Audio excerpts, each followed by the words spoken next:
This is tape number 4. Today's date is February 26, 1996, and the survivor's name is Aryeh Kuttner. Now, you told about 2 women from the UNRWA that arrived to your DP camp, and what happened then? In 1945, 2 Jewish women from the UNRWA come to me, and they said to me, "How old are you?" So I told them how old I am. They said to me, "Why you have to stay here? We're going to send you to the United States, and we're going to take care of you and everything." And I said to her, I let you know why I'm going to do it. And I decided not to go down to the United States, because I was scared. I suffered too much in my life to trust somebody else. So I didn't want to go to the United States. And I stayed in Feldafing, and I joined to the police force.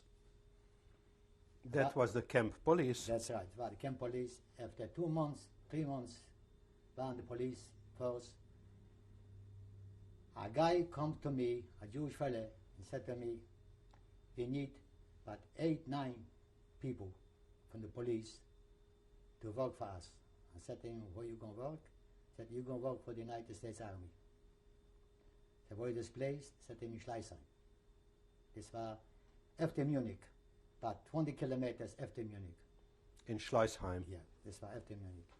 So I asked him, what is this? They said to me, "This is a job for the United States Army, and we going to need you to protect something." I said, "All right." We went down, about 10, 15 guys, we went down, and they teached us about a week long how to use guns. And we got American uniforms, and we got American guns. And this was a place for the time from Hitler.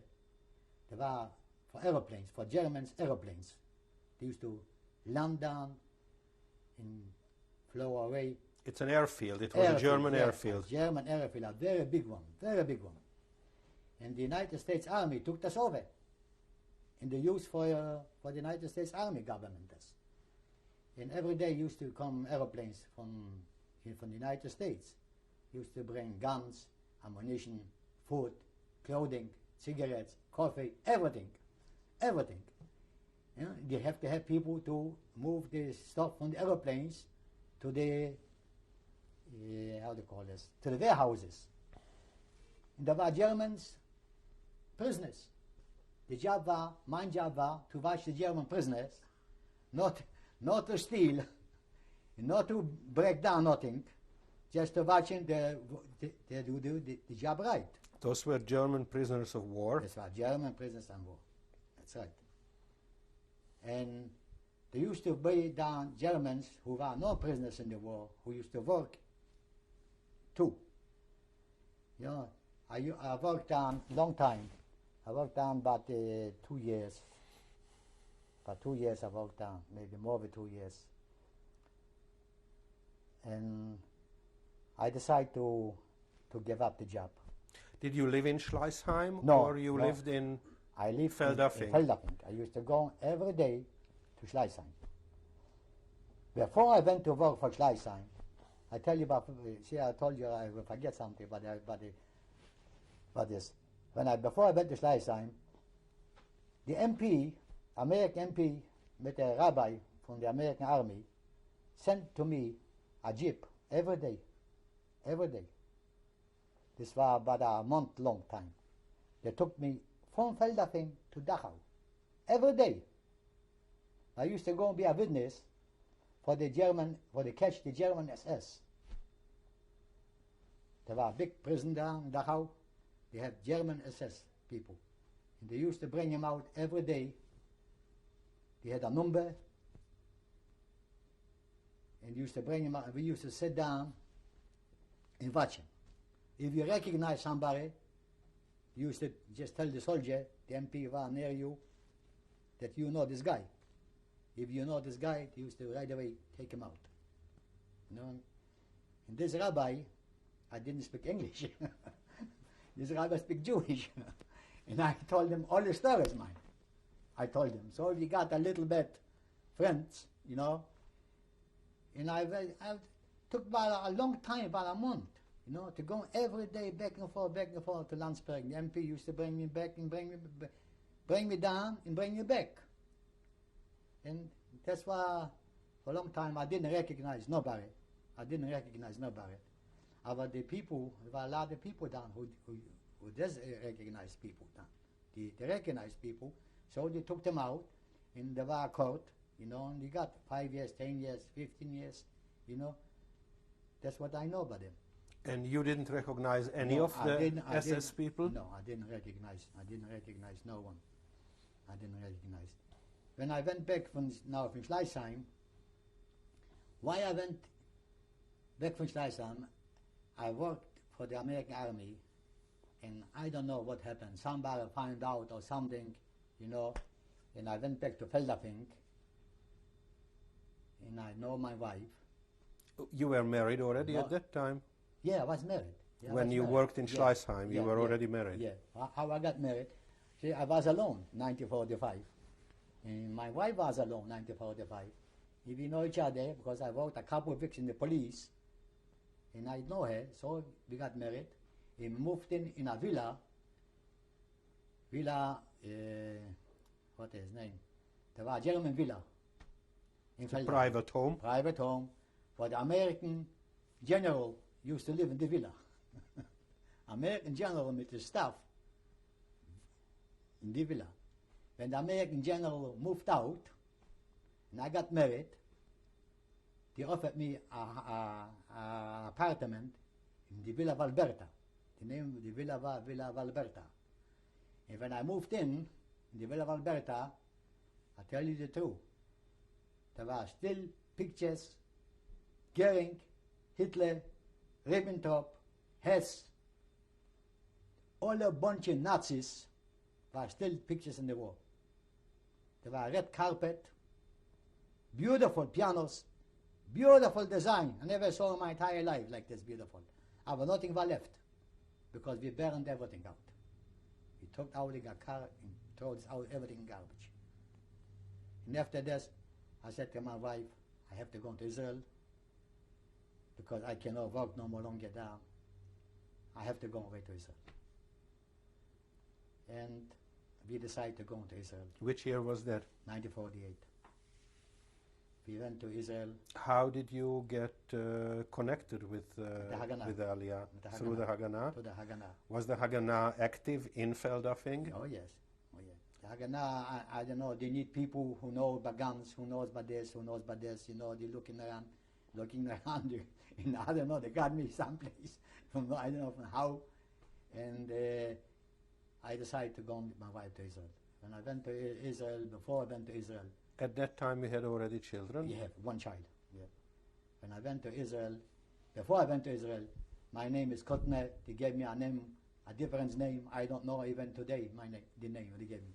They gave me That a was still Palestine or name. Israel? There was still Palestine. They gave me a name, but doesn't exist. I don't know the name.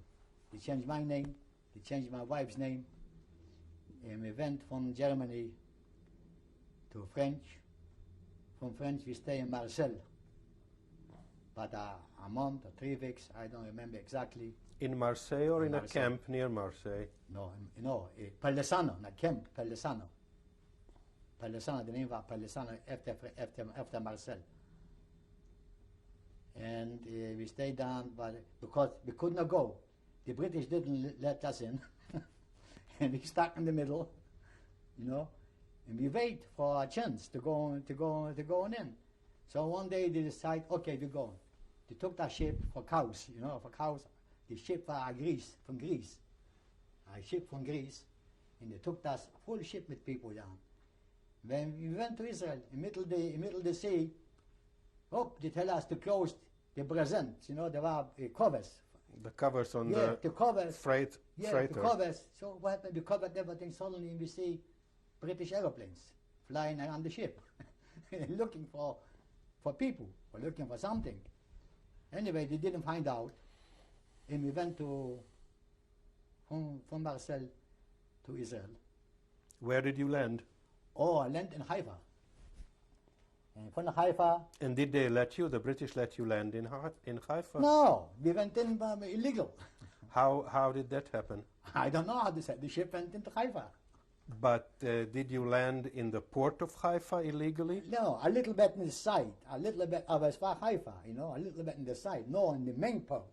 Was it Little bit at in the night? side. Was Yeah, it the at night? Evening, yeah. And we went down, the trucks were waiting for us. And we took us to the Pardes Chana in Mabara. Pardes Chana. We went in Pardes Chana down, no long. I didn't want to stay too long. So there we have a chance to go and Beit Shan. In Beit Shan you have to be 20 years old.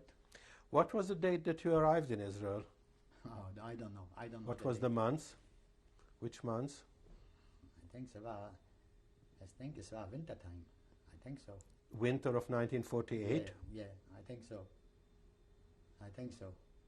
So we went down in there was a plan to send us to Beit Shan. In Beit Shan you have to be 20 years old. Listen. No older with 30.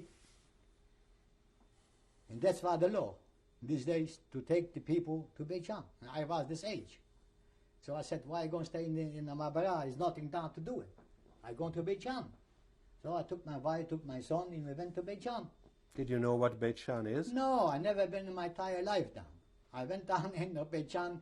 I went down. There were snakes, snakes, scorpions. As a matter of fact, I got bitten to a scorpion, got bitten to a snake. After all of my trouble. We went down to the Beit Shan. There was no electricity, there was no water, there was nothing, empty. There used to be down a town from Arabs. When the war started, the Arabs left. And the grass was so high that I went in, I'm 5 feet, 5 inches, I went in, you couldn't see me. So we went down about 10 families. 10 families went down in a complete town. And we were afraid to go out because there were snakes all over. So what we done, we burned to make a fire. We burned down everything. You know, so we can go into the houses. And you tell us you can pick up any house you want. Were those Arab houses that They were they Arab allocated to you? That's right. This belonged to Israel. Israel had this before. There were Arabs down. So when the war started, they left. All left.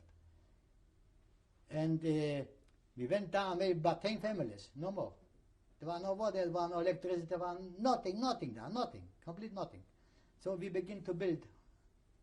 They told us, any house you want, you can have. So I went in a house, find a house, but no windows, no doors, no electric, no water, no kitchen, no toilet, no nothing. Like the Arabs used to live. 2,000 years back, a house like this. You know? I was happy, I was glad to have this. Because I didn't expect nothing from the Israeli government. They gave me for free. And I was down 15 years. 15 years I was in Beit Shan. I was between the time when I went down, 1 year later, we organized 4 people to make a factory from blocking, from the, how do you call this in English?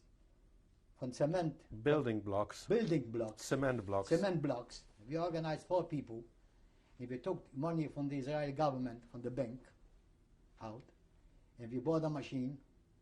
And the people from kibbutz used to come help us, teach us how to do the job. And we built everything. We had a good, very good factory down. 4 people. We used to bring sand from Haifa, cement, everything, you know. We had good business. And one day, the government took order for us to the army.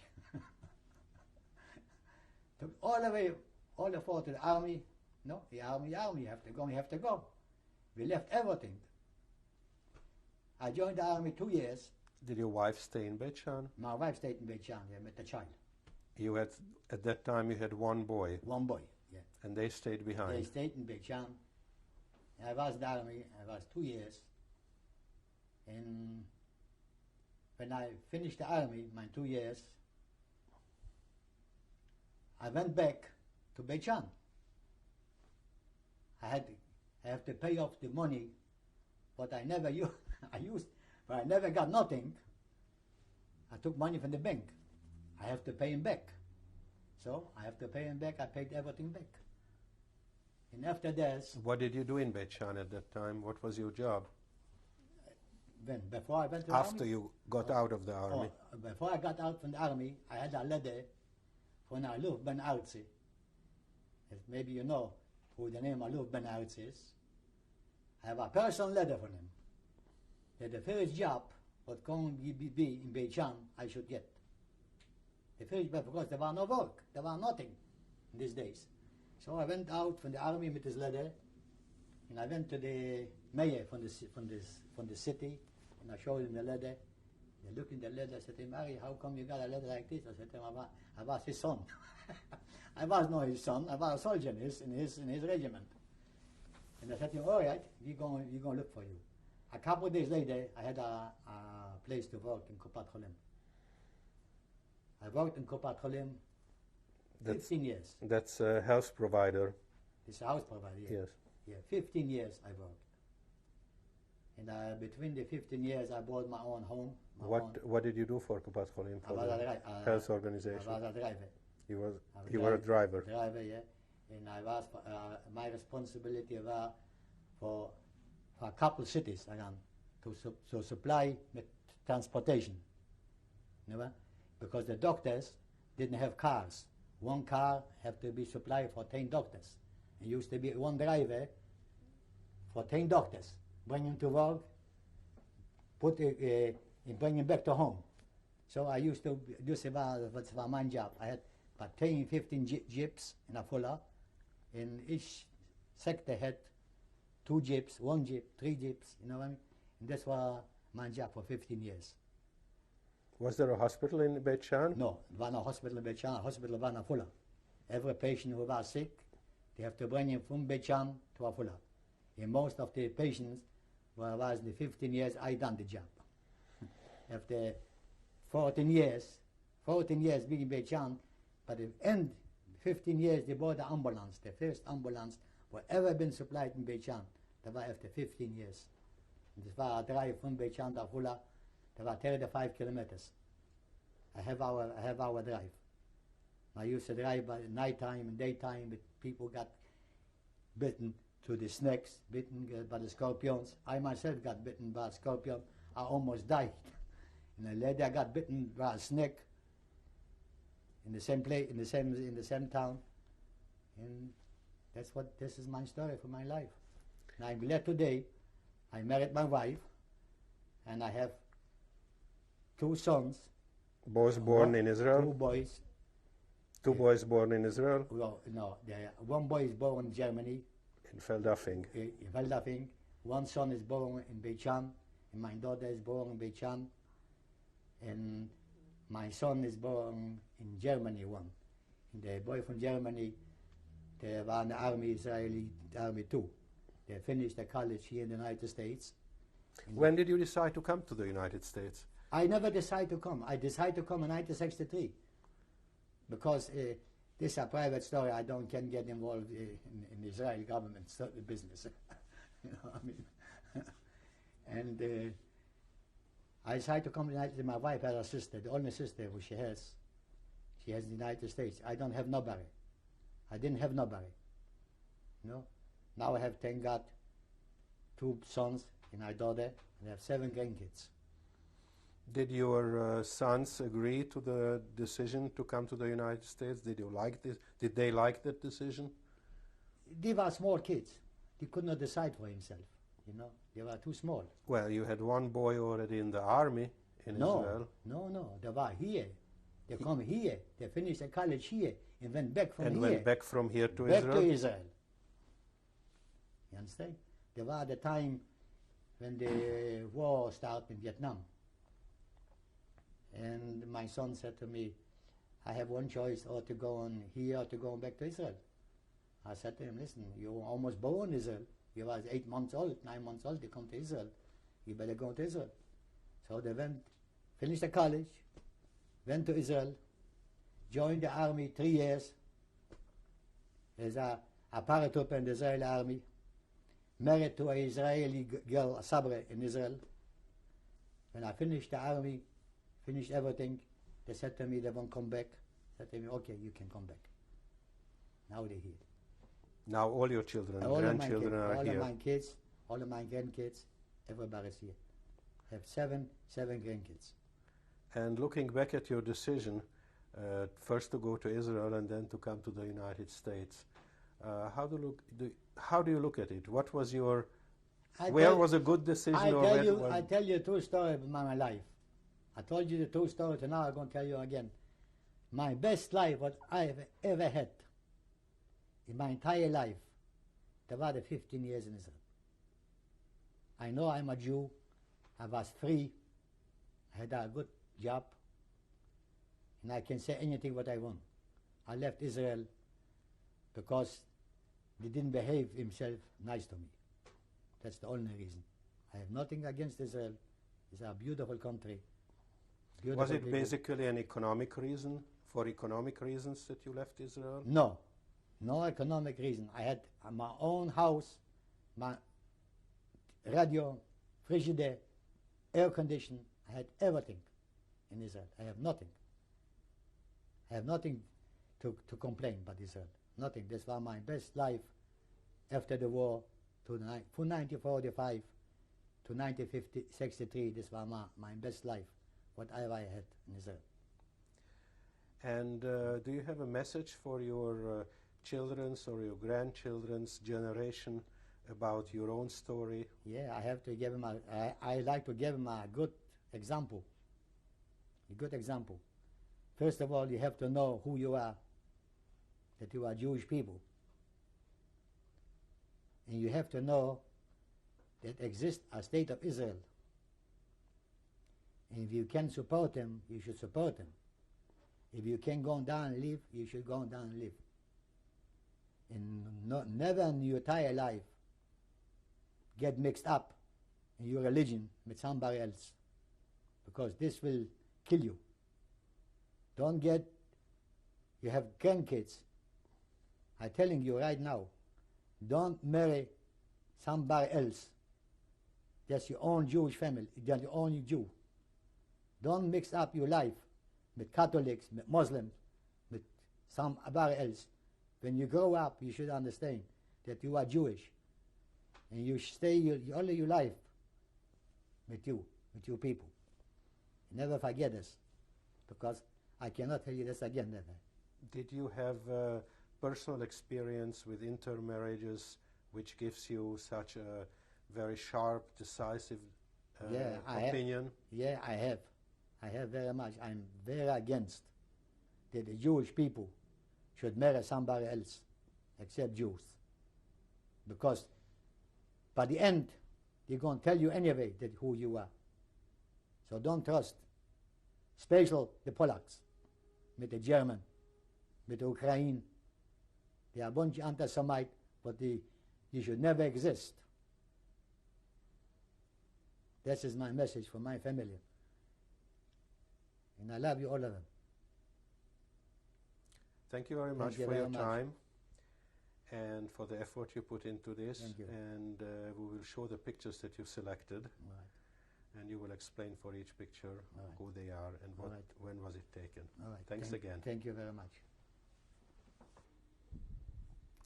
This is my birth certificate from Poland. My name is Aryeh Kutner. I was born in Częstochow, December 4, 1924, in Poland.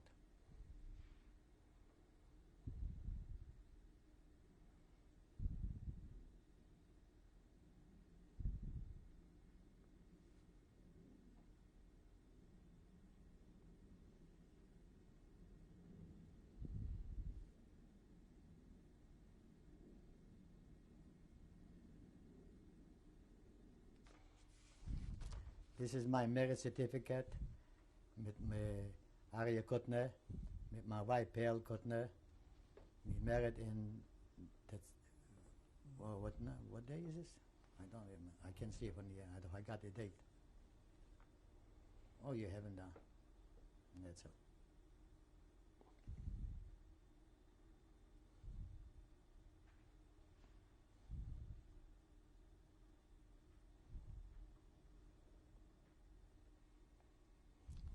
This is a Jewish certificate for marriage, 1946 in Feldafing.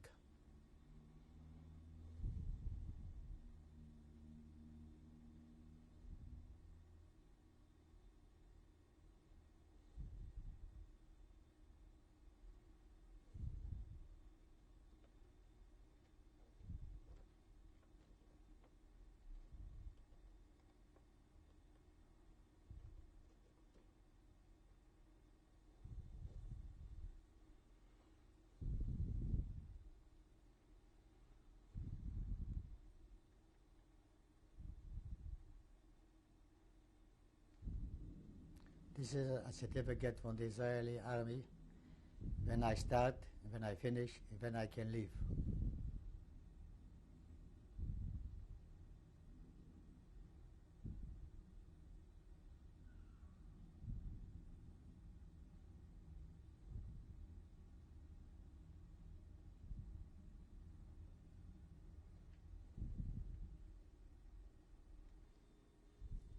This is a birth certificate for my daughter, Myra Kotner, born in Israel in Afula.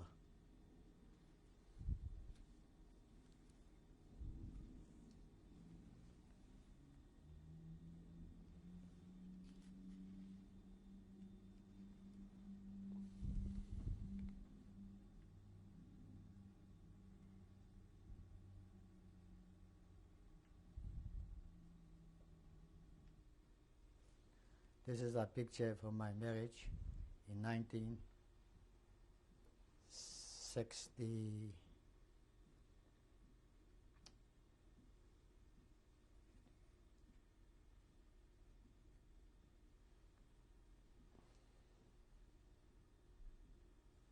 Do you remember the exact date? No, I don't remember the exact date. Was that still in Germany? Yeah, in Germany. It's So 1946. 1946. 1946, yeah. In Germany. This is a picture from 1948 when we gonna leave from Germany to Israel with my son.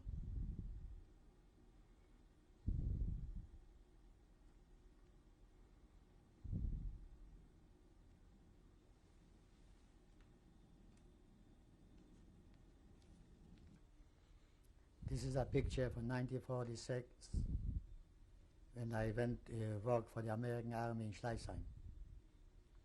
And this, the picture from the right, is the second.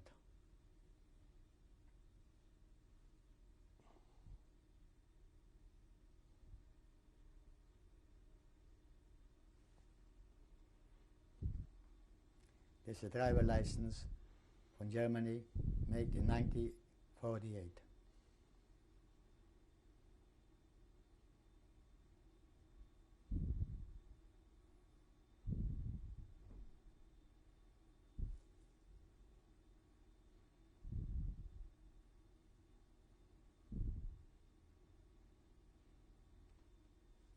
This is the picture my wife and my son made in Israel, 1949.